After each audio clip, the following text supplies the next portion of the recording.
कराड यांना घेऊन तुमच्याशी जी जवळीक होती, वाल्मिक कराड यांच्याशी तुमचे संबंध आहेत का? एक एक एक एक लक्षात घ्या, वाल्मिक कराडांची जवळीक सुरेश धसांच्या सोबत होती, माझ्या जवळचे तर आहेतच.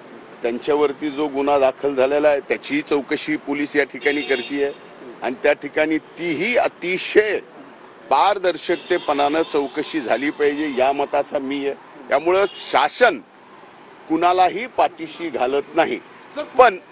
पण एखाद्याला आत्ता मलाही माहित नाही मी कधी एवढा मोठा झालो, पण मला आणि माझ्या विरोधात सकाळी सकाळी बोलल्याशिवाय एखादा दिवस उजळत नसेल त्याच्या पलीकडे आपण काय बोलू शकत नाही.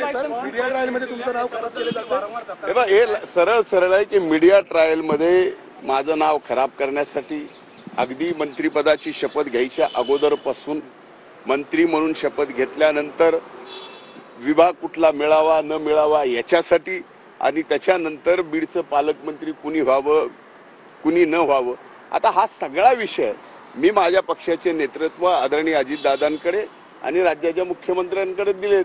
आता राहिला विषय चौकशीचा. आता चौकशी एवढ्या गतीनं या ठिकाणी चालू आहे, ती लवकरात व्हावी. आणि एवढंच नाही तर हे खुनाचं जे प्रकरण आहे ते भयंकर आहे, त्याचा फास्ट ट्रॅक कोर्टामध्ये हा गुन्हा त्याचं चालू केला पाहिजे.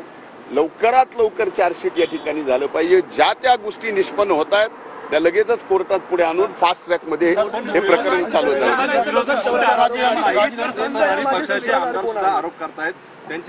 आता एक बघा कोण आहे कोण नाही मला याच्याशी घेणं देणं नाही, पण कुणी ना कुणी काय आहे नेमकं काय आहे तर माझं असं म्हणणं आहे की माध्यम जे आहेत माध्यमांनी शोध घ्यावा.